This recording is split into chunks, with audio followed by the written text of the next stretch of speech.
Mesdames, Messieurs, bonsoir et bienvenue. Le Sénégal et le groupe de la Banque mondiale organisent ce 7 juillet 2022 une rencontre de haut niveau, un sommet qui va réunir les dirigeants du continent.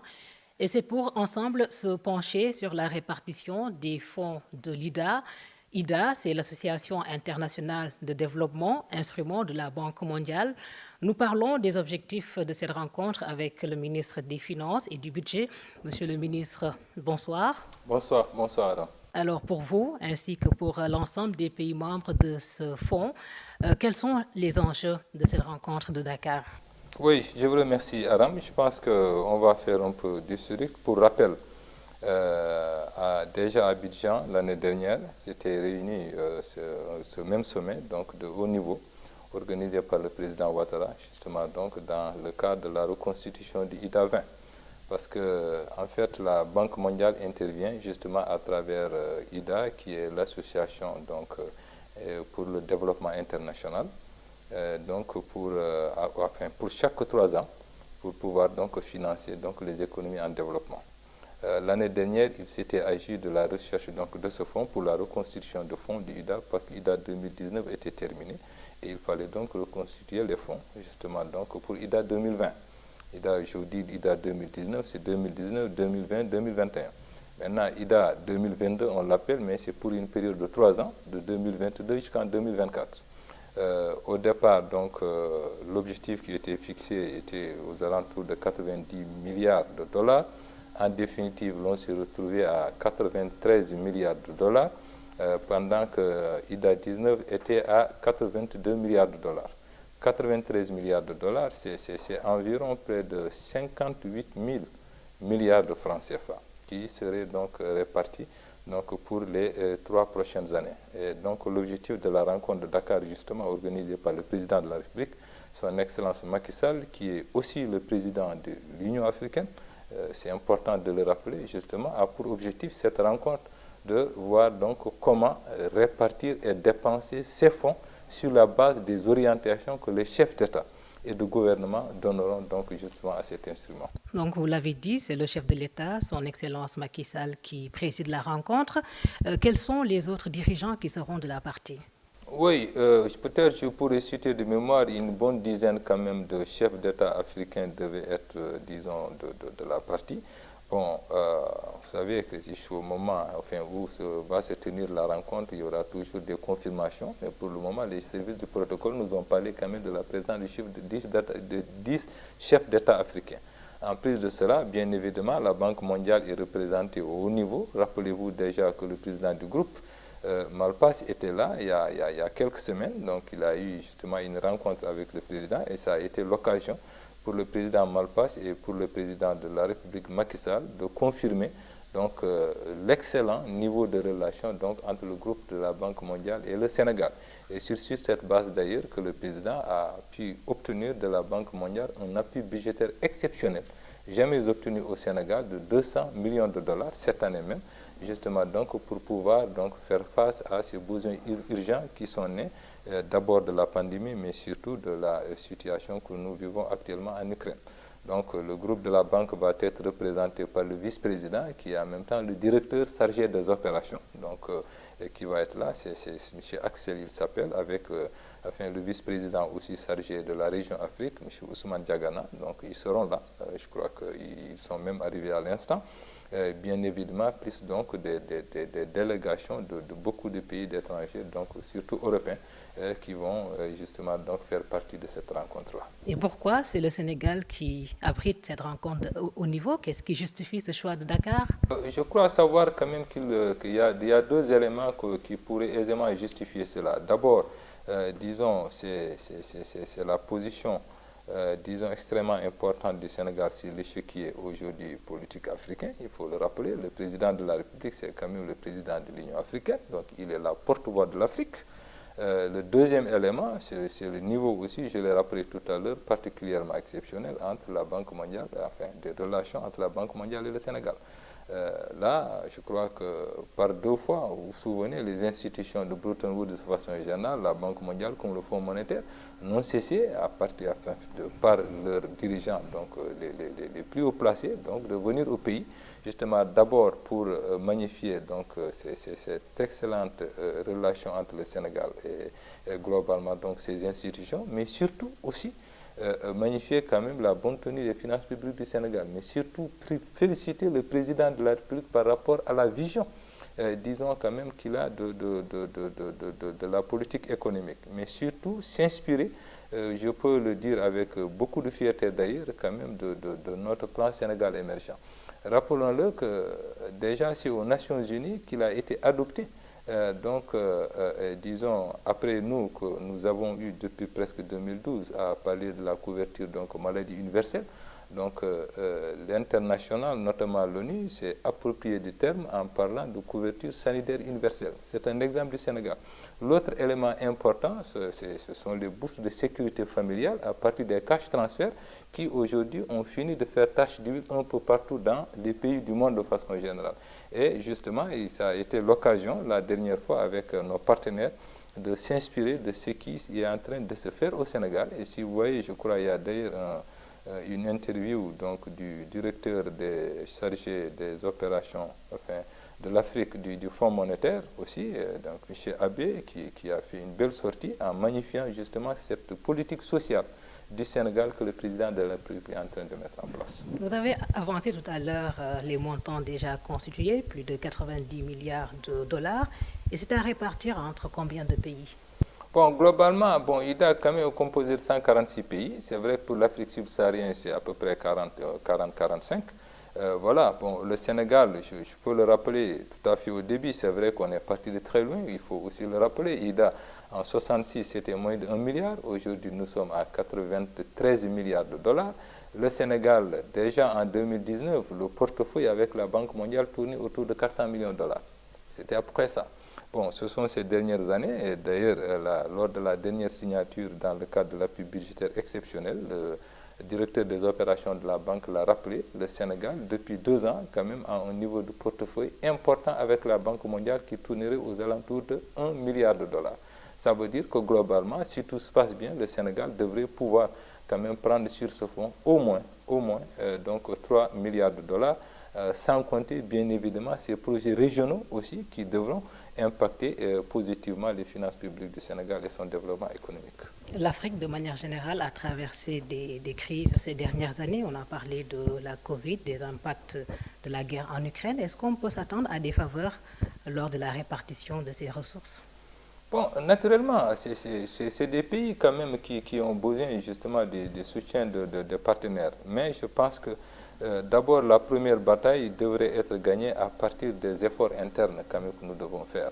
Et là, tout le monde est d'accord sur cela. Il faut davantage faire d'efforts au niveau interne, notamment dans le cadre de la mobilisation des recettes. C'est une bagarre importante. Mais l'autre élément, bien évidemment, c'est à partir des projets quand même qui sont importants, mais surtout dans le cadre globalement quand même de 3 objectifs. D'abord, l'on s'est rendu compte qu'avec la crise en Ukraine, d'abord avec la Covid, ensuite la crise en Ukraine, que nos pays sont particulièrement vulnérables du fait justement donc de leur, disons, ouverture à l'extérieur, donc de leur dépendance à l'extérieur. Aujourd'hui, il nous faut travailler à être quand même dans l'autosuffisance alimentaire. Ça, c'est un objectif important. Et c'est pourquoi nous, en tout cas au niveau du Sénégal, au moins notre autosuffisance à riz reste un objectif qui est là et qu'il faudra à tout prix atteindre. Et c'est pourquoi nous allons continuer à investir massivement donc, dans l'agriculture. Le deuxième élément, c'est dans l'équité, il faut le dire aussi, le chef de l'État le rappelle tout le temps, il nous faut quand même aller vers, disons, l'accès universel à l'eau, comme à l'électricité. Ce sont des objectifs qui restent encore là et pour lesquels, justement, donc, nous devons chercher. Le troisième élément important, effectivement, donc, c'est dans le cadre d'une meilleure solidarité dans la répartition et la dépense, disons quand même, des ressources de l'État. Et pour cela, effectivement, les projets dits sociaux devraient naturellement donc être aussi, devraient faire partie de nos grandes priorités, bien évidemment. Dans toutes ces politiques-là, l'élément important, c'est l'éducation, la santé, ça c'est clair, et bien évidemment donc les jeunes et les femmes qui devront faire partie de toutes ces grandes décisions que le président serait donc amené à confirmer dans le cadre donc de ces choix de dépenses. Vous parlez de mobilisation de ressources internes. Beaucoup de stratégies ont été lancées, notamment la stratégie de mobilisation de recettes à moyen terme. Est-ce qu'elle produit des résultats tangibles? Oui, naturellement, la SRMT, elle a commencé à produire beaucoup de résultats, ça je le dis. Il y a 2 ans, on était à un niveau quand même, disons, de contribution. Je veux parler du nombre de contribuables, on tournait autour de 85 000. Disons, aujourd'hui, on est aux alentours à peu près de 147 000. C'est presque plus de 62 000 nouveaux contribuables quand même qui ont été créés, donc à partir donc, des efforts importants. Mais l'autre aussi, vous avez parlé de la SRMT, mais aussi au niveau du service douanier, nous avons mis en place justement donc un système aussi de collecte particulièrement performant avec le PROMAD, qui est mis en place depuis l'année dernière, qui continue aussi de produire des résultats. Figurez-vous quand même que nous faisons l'exception d'abord, le Sénégal, je veux dire, dans le cadre, disons, de notre croissance, qui continue quand même d'être positif, après que nous avons noté des récessions un peu partout dans le monde, mais le Sénégal a continué à faire l'exception dans ce sens. Cette année, nous avions prévu un taux de croissance de plus de 5%. Bon, peut-être on devrait tourner aux alentours de 5%. C'est un peu donc les résultats de notre loi de finances rectificative. Mais malgré cela, nos recettes continuent de croître. Ça veut dire que fondamentalement, c'est vrai que la crise, elle est là, elle impacte l'économie, mais de l'autre côté, des efforts de mobilisation de recettes sont quand même faits et qui font qu'on continue d'avoir des recettes, et même en glissement annuel, je veux dire, comparer nos recettes de la même période de l'année dernière, ils se retrouvent à peu près à plus de 12%. Donc, un glissement annuel. Je veux dire que c'est des performances quand même à saluer. Naturellement, il n'y a pas eu d'augmentation du niveau de taxes, il n'y a pas eu de nouvelle loi qui fait que la surcharge, disons, est assez importante. Simplement, c'est parce que il y a eu justement des efforts de mobilisation et une meilleure organisation donc des services, surtout dans le cadre de la digitalisation de nos procédures, qui fait justement donc que l'État aujourd'hui continue d'être performant à ce niveau-là. On parle d'un budget qui va dépasser pour la première fois la barre des 6 000 milliards en 2023. C'est vrai qu'on fait très vite de penser que nous allons y intégrer les revenus du pétrole et du gaz, bien évidemment, mais nous rappelons quand même que pour l'année prochaine, en 2023, même s'il est prévu donc les premières sorties donc, de barils de pétrole et des mètres cubes de gaz, mais c'est vers la fin de l'année, donc à partir du 2e semestre de l'année prochaine. Donc je pense qu'objectivement, nous ne pouvons pas mettre de façon claire des projections de recettes à ce niveau. Et c'est pourquoi nous avons continué toujours à faire comme si on n'avait pas de pétrole et du gaz, et donc à faire dans la diversification de l'économie, mais surtout à continuer à faire nos efforts de mobilisation de recettes pour continuer justement de grandir. Et c'est pourquoi nous allons passer à partir de la loi de finances rectificative à plus de 5 557 milliards. Globalement 5 556,7 exactement, donc à plus de 6 000 milliards.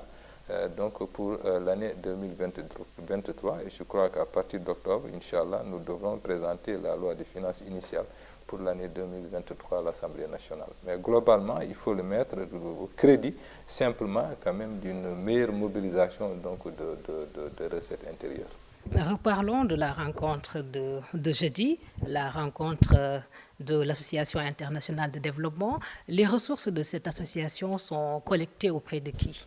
Oui, à partir de nos partenaires, ce sont les pays développés, justement, donc, qui pour l'essentiel, donc, font des participations et des cotisations pour appuyer, effectivement, donc, cet instrument. Parce que le groupe de la Banque mondiale, quand même, je rappelle, a beaucoup d'instruments d'intervention. C'est vrai que le plus important, c'est IDA, c'est l'Association pour le développement international. Nous avons aussi la Société financière internationale, qui est d'ailleurs dirigée par notre compatriote, Mokhtar Diop, donc, qui intervient surtout dans le cadre du secteur privé.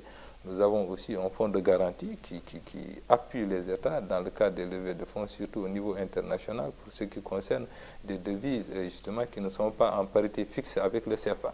Mais globalement, IDA, c'est la résultante de cotisations et de participation donc, de nos partenaires à l'extérieur, pour ce montant-là, qui devrait bien sûr donc, servir à aider les pays donc, en développement dans le cadre de leur politique, disons, de développement. Et quelles sont les conditions d'octroi de ces ressources? Fondamentalement, vous savez, avec la Banque mondiale, généralement, c'est vrai qu'eux déjà, ils ont quand même beaucoup d'experts qui font que très souvent, ils appuient les pays, disons, dans le cadre justement de la coopération technique pour davantage diriger les projets. Mais la nouveauté justement de la rencontre de cette année, c'est justement que ce sont les chefs d'État eux-mêmes qui vont décider des dépenses à prioriser dans le cadre de ce financement.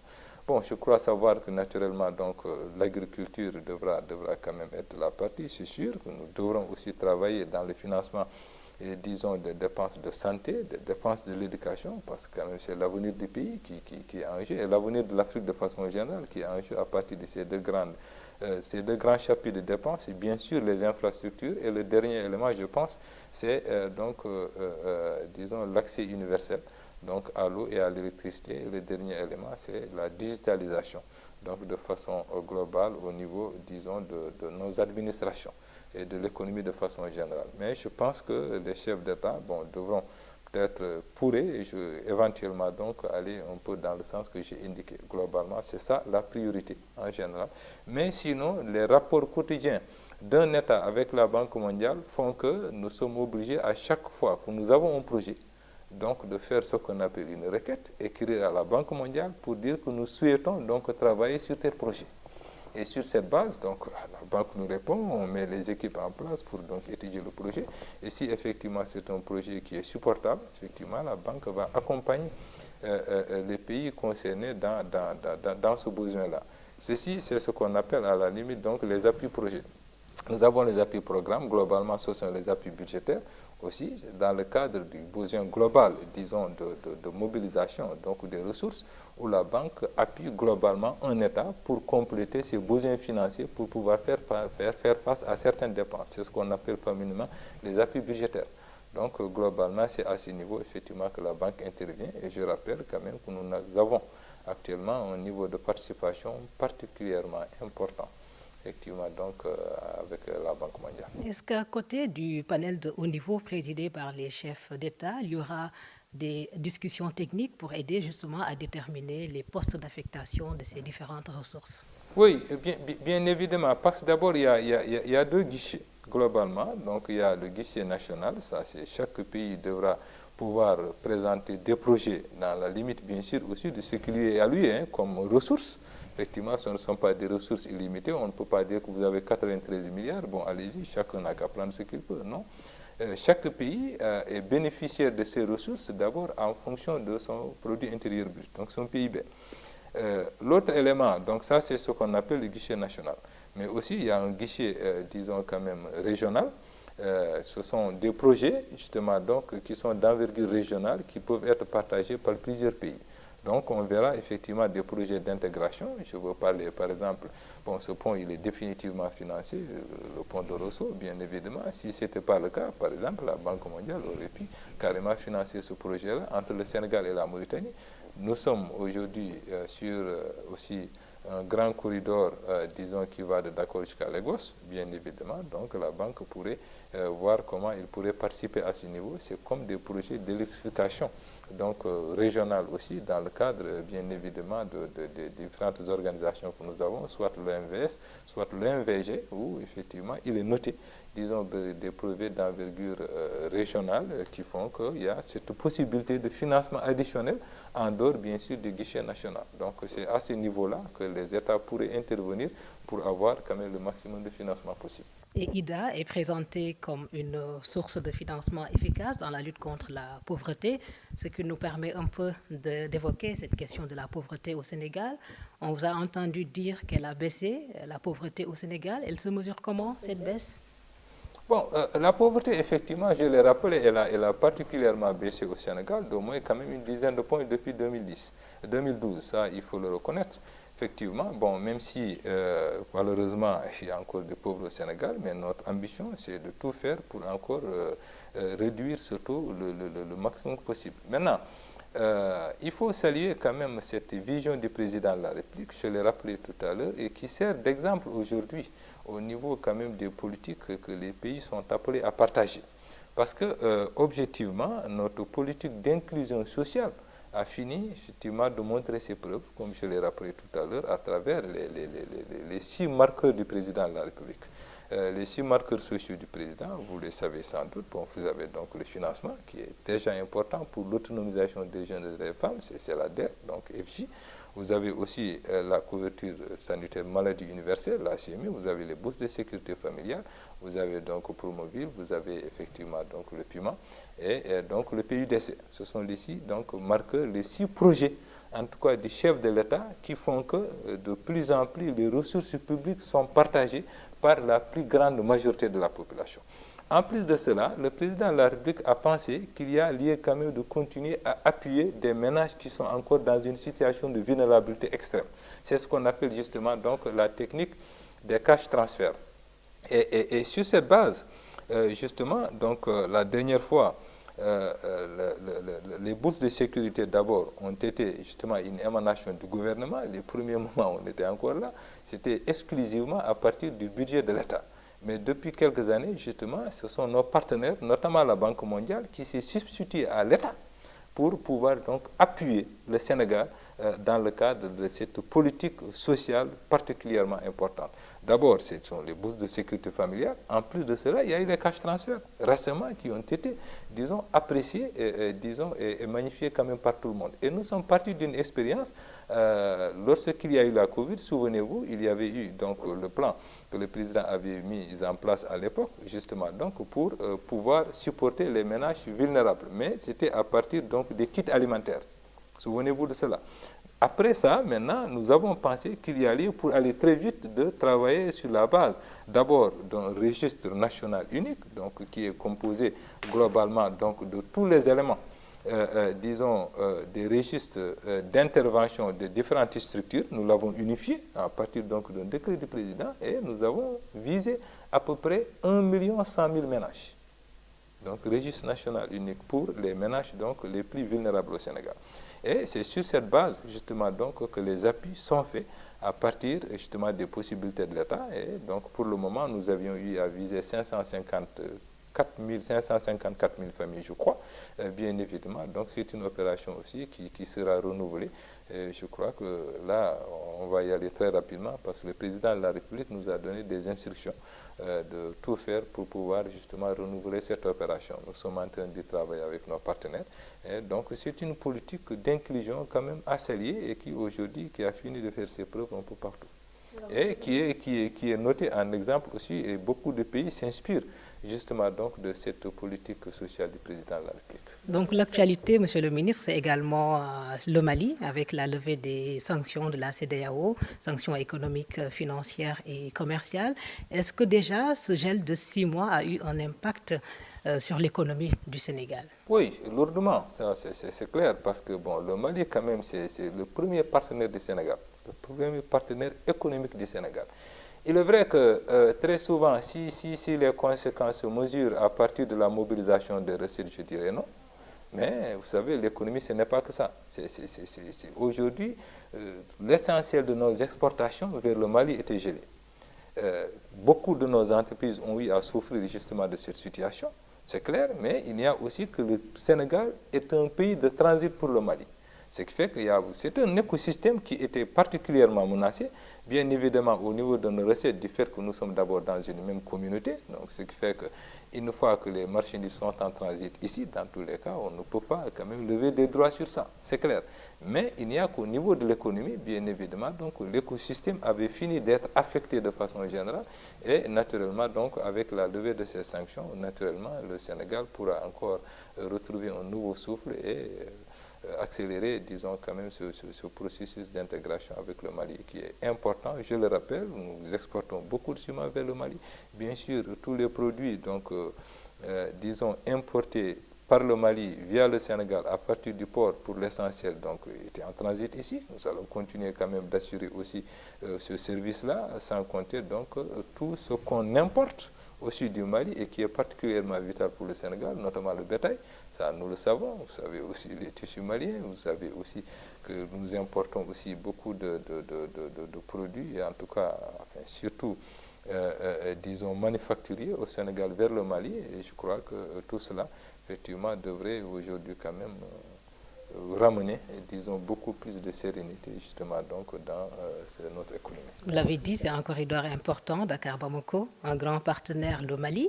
Est-ce qu'un risque ne plane pas sur la mobilisation de ressources justement, avec ce gel qui aura duré 6 mois? Sur la mobilisation des ressources, non, comme je l'ai dit globalement, bon, parce que pour l'essentiel, le Sénégal était un pays de transit pour le Mali, pour les produits importés. Donc c'est à partir de là que nous pouvions tirer des droits si c'était des produits qui étaient destinés à être consommés au Sénégal. Ce n'est pas le cas, donc du fait que c'est juste un simple transit à partir du port de Dakar vers justement donc, le Mali, donc il n'y avait pas de droit à lever sur ça.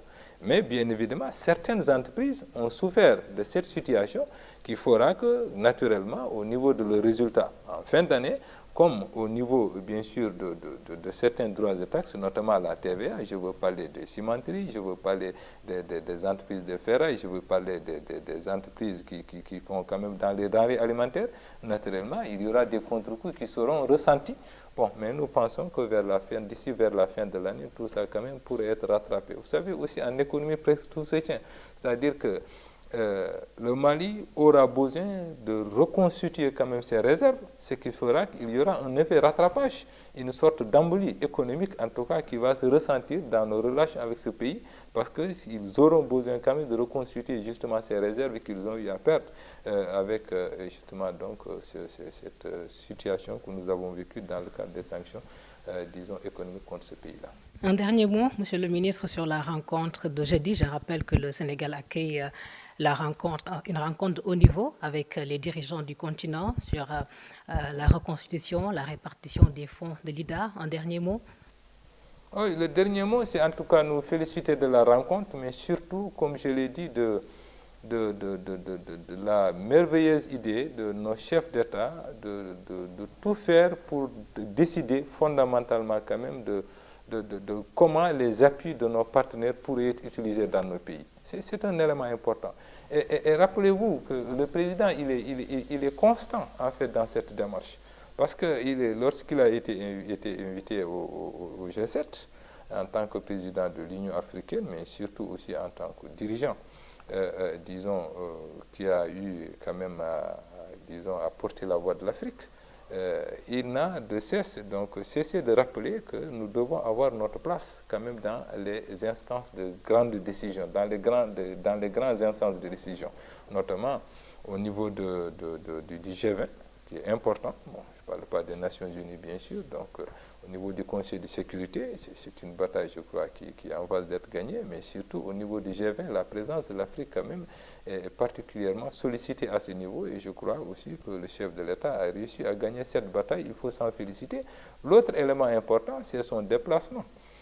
Donc, en Russie, qui a fait qu'il y a la levée, quand même, d'une partie, disons, donc, des sanctions qui étaient imposées à ce pays dans le cadre de l'exportation des produits alimentaires vers les pays, surtout africains, parce que nous, quand même, on a souffert de cette situation. On a l'impression que c'est une guerre qui ne nous concerne pas, mais il nous impacte lourdement, surtout au niveau de notre économie. Nous sommes gros importateurs, je parle du Sénégal, donc de blé, d'abord de l'Ukraine, ensuite d'énergie, donc de fuel pour l'essentiel, donc du pétrole et du gaz, donc de la Russie, mais surtout aussi tout ce qui est le fer aujourd'hui est importé de ce pays, de la Russie, à presque près de 100 milliards de francs CFA. Donc c'est beaucoup d'importations que nous faisons. Si malheureusement, donc, enfin, tout cela, effectivement, à un moment donné, arrivé à être stoppé, naturellement, donc le pays allait en souffrir. L'autre élément, qui est la conséquence de la guerre de l'Ukraine, c'est justement cette situation de renchérissement généralisé donc du prix du fait justement donc de cette réduction, disons, de la production et de l'offre, disons, du gaz et du pétrole de façon générale. Donc c'est un jeu aussi pour économique d'offre et de demande. Si la demande effectivement est faite et l'offre est faible par rapport à la demande, naturellement les prix vont s'envoler. Et qui avait coïncidé en plus avec un autre phénomène important, le besoin de reconstitution aussi des stocks en Europe après la Covid. Le troisième élément, c'est le renchérissement donc, du dollar. Rien que cela aurait suffi pour quand même se traduire par une hausse généralisée de nos prix. Parce que le dollar, pour l'essentiel, bon, c'est la monnaie, disons, d'échange à l'international, bien sûr avec l'euro, mais le dollar surtout, mais il est quand même passé presque de 500 francs CFA. Le dollar a aujourd'hui 620 francs CFA le dollar. Donc une augmentation de 24%. Rien que l'augmentation donc du dollar aurait suffi pour avoir un impact réel sur donc nos niveaux de prix. Mais tout cela, le président de la République a demandé justement de tout faire pour continuer quand même de maintenir les niveaux de prix à des niveaux acceptables pour les populations sénégalaises. C'est ce qui s'est traduit naturellement donc par une subvention particulièrement importante, notamment d'abord au niveau des produits de première nécessité. Je veux parler du riz, je veux parler de l'huile, je veux parler donc du blé, bien sûr pour le pain, et effectivement, et donc du sucre. Donc voilà, sucre, riz, huile, blé, voilà, c'est ça. En plus de cela, bien évidemment, donc c'est la facture pétrolière et qui est aussi drastiquement montée. En pleine Covid, on tournait autour de 37 $ le baril. Au moment de faire notre loi de finances initiale 2022, on était aux alentours de 75 $ le baril. Aujourd'hui, le baril, il est aux alentours de 110 $. Voyez-vous? Donc, quand on quitte 75 pour aller à 110 $, c'est quand même plus de 35 $, presque la moitié, disons, de l'augmentation qui est constatée à ce niveau. Naturellement, donc, le niveau de subvention est particulièrement important. Et si nous ne faisons rien d'ici la fin de l'année, bien évidemment, donc la subvention devrait tourner autour de 500 milliards de francs CFA que le président aura décidé de mettre donc dans la facture de l'énergie. Globalement, énergie, je veux parler donc de la Sénélec, c'est pour l'électricité, mais bien sûr aussi au niveau du carburant pour pouvoir continuer donc à supporter donc les populations sénégalaises. Le Sénégal pourra tenir avec cette politique de subvention accrue? Oui, mais naturellement, à un moment donné, il faut s'arrêter. On pourra tenir si nous décidons de subventionner, c'est clair. Mais nous allons le faire au détriment, malheureusement, d'autres dépenses prioritaires. Et c'est pourquoi, à chaque fois qu'il y a quand même une situation du genre qui est constatée, le président de la République appréciera, en fonction donc des urgences et des investissements à faire, quel est quand même le niveau de subvention, disons, maximal acceptable. À partir de ce moment, bien évidemment, des efforts aussi devront être sollicités de la part des populations. C'est ce qui a justifié récemment d'ailleurs l'augmentation du niveau donc, du prix du super, qui est passé quand même de 675, si ma mémoire est bonne, à 775 pour moi, donc à 890. À 890, donc plus de 115 francs. C'est beaucoup, oui, mais peut-être c'était quand même l'effort à demander à une partie de la population qui peut-être, nous pensons en tout cas qu'elle est à même de pouvoir supporter cette hausse-là. Voilà. Maintenant, c'est vrai que si la situation devrait perdurer, peut-être que nous serons amenés à solliciter quand même des efforts un peu de la population aussi pour pouvoir continuer à faire dans des investissements prioritaires, notamment les hôpitaux, les écoles, il faut le faire. Nous avons énormément d'abris provisoires, même si on a des projets volontaristes pour cela. Nous avons aussi besoin de beaucoup d'hôpitaux à construire, le plateau sanitaire aussi à remettre à certains niveaux. De l'autre côté aussi, nous avons une population, mais qui n'est pas dans tout ça. Et cette population aussi doit être supportée, cette population doit être appuyée, cette population doit aussi faire partie justement des efforts que l'État est en train de faire pour les autres. Nous avons une bonne partie de notre population mais qui ne connaît pas l'électricité. L'eau, je pense que c'est bientôt un mauvais souvenir, mais rien qu'à ce niveau, on a une bonne partie de nos Sénégalais mais qui n'ont pas de véhicule. C'est vrai, il faut être très regardant sur le niveau du prix du gasoil, parce que aussi ça peut faire un effet domino pour l'éviter, effectivement. Donc on réfléchit pour voir en tout cas quelle est la meilleure option, en tout cas pour rendre supportable tout ça. et pour le Sénégalais qui doit continuer à bénéficier de subventions, et pour l'autre Sénégalais moyen qui peut peut-être aussi faire un effort, jouer sa partition dans le cadre de cette situation quand même particulièrement difficile pour le monde. C'est un peu ça. Je vous remercie, Monsieur le ministre. Merci beaucoup. Merci, Mesdames et messieurs, c'était donc l'entretien avec le ministre des Finances et du Budget, Monsieur Abdoulaye Daouda Diallo, pour revenir sur cette rencontre de haut niveau qui se tient jeudi 7 juillet 2022 à Dakar, sous la présidence effective du chef de l'État, son Excellence Macky Sall. Et cette rencontre est à suivre, bien sûr, sur la RTS100. Merci d'avoir suivi cet entretien.